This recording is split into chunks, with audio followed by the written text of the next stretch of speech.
Yo, what's good guys? It's Evan Cabral here, and today we're diving into something massive. The BlackRock effect on crypto. If you don't know what this is, you're about to, because this is shaking up the entire market this entire year. BlackRock isn't just some Wall Street suit. They're the biggest asset manager in the world, holding over $10 trillion in assets.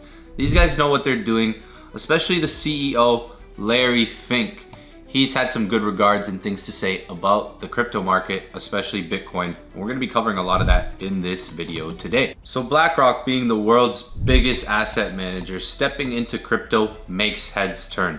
I've been trading now for 10 years and I've seen markets go up and down, twist and turn. And trust me, this is one of the biggest shifts I've seen.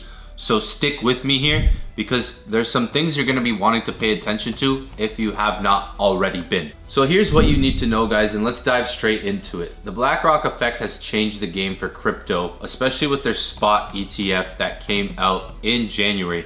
We made a YouTube video exactly when that ETF came out, highlighting the importance of it when Bitcoin was trading around $38,000. Shortly after the ETF came out, we knew this was gonna bring billions of dollars of inflow into the market, which is what it's done, but it's brought billions of dollars of institutional money into the market.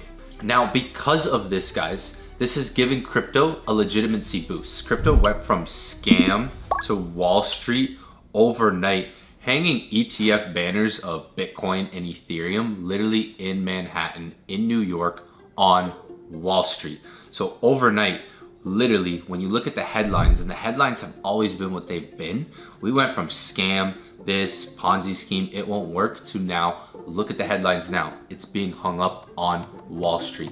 So it's given it a legitimacy boost overall for adoption long term. Now, retail versus institutions, we just shortly talked about this. This creates more hedge funds, more pension funds, and even banks are now entering the market. Basically, what we've seen coming up to this point was the mainstream cycle, the retail traders, the crypto cowboys, we call them, really pushing the market up, right? Now we're seeing a whole new level of institutional flow come into the market. So this is having a big effect. BlackRock literally says, if every millionaire in the US asked their financial advisor to get them one Bitcoin, there wouldn't be enough. They actually wrote this out on a detailed paper here, and it goes even longer into it, just to illustrate how few Bitcoins there are available, is what they talk about here.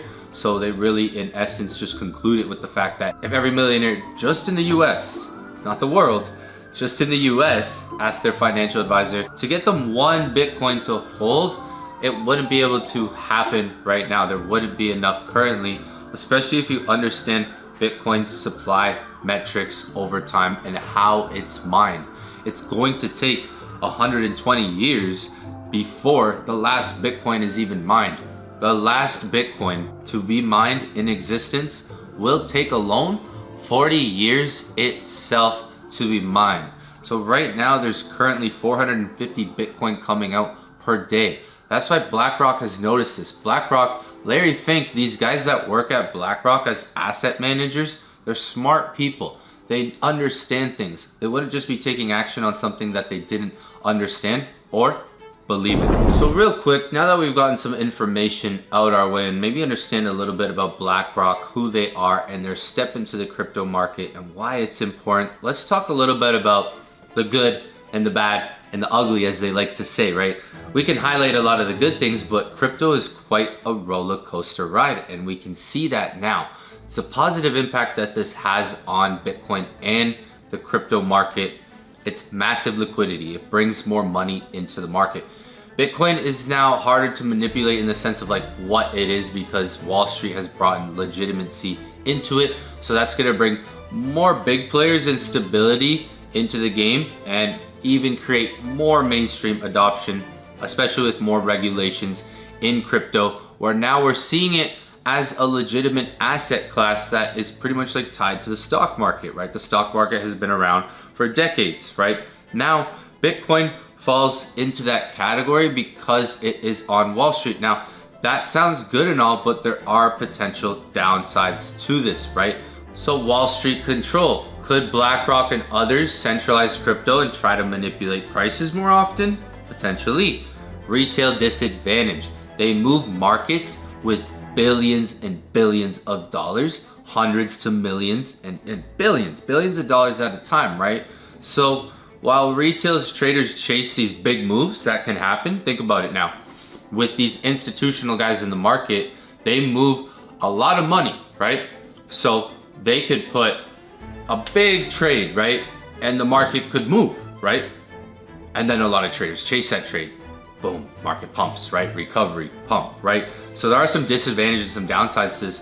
You're gonna see a faster market on both sides, up and down, right? But overall, one more kind of downside thing that this could lead to is more regulatory risks. More institutional involvement is gonna just mean stricter regulations overall. So what's interesting, and when you look at the headlines, and something that a lot of people maybe aren't paying attention to right now, obviously Bitcoin, it's down. We know that there's been a recent market crash. We can see the current price trading at $86,000, which is currently above this previous resistance around $72,000. We topped out at around $109,000 per Bitcoin already. And there's been a big market crash, big market correction, causing a lot of panic and fear in the market overall. Looking like the market's gonna come back down and trade to this level, or that's what it tried to do at least. When you look at the market, obviously the market's doing what it's doing, it's dropping. If you're able to kind of look underneath that and maybe peel a layer back and look at what's been happening, what's being taken place, what actions are being taken place, obviously the market's gonna do what the market's gonna do.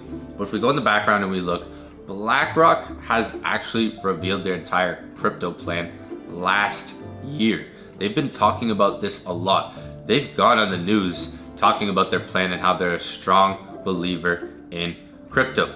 Larry Fink here says he's a huge believer in crypto. I'm gonna play this video real quick. As a huge believer in crypto and blockchain and tokenization, I want the SEC to rapidly approve the tokenization of bonds and stocks. That will simplify things, make things easier. Some of the tax on BlackRock would never have to vote on a proxy vote anymore because every owner of record. So right here, Larry Fink says he's a strong believer in crypto and blockchain and tokenization. I believe Bitcoin is legitimate. I'm not trying to say there's not misuses like everything else, but it is a legitimate financial instrument that allows you to have maybe uncorrelated, non-correlated type of returns. I believe it is an instrument that you invest in when you're more frightened, though. It is an instrument when you believe that countries are debasing their currency, by excess deficits, and some countries are. I believe we have countries where you're frightened of your everyday existence inside your country. Look at the price Bitcoin was trading at this when he's saying, I believe this, I believe that.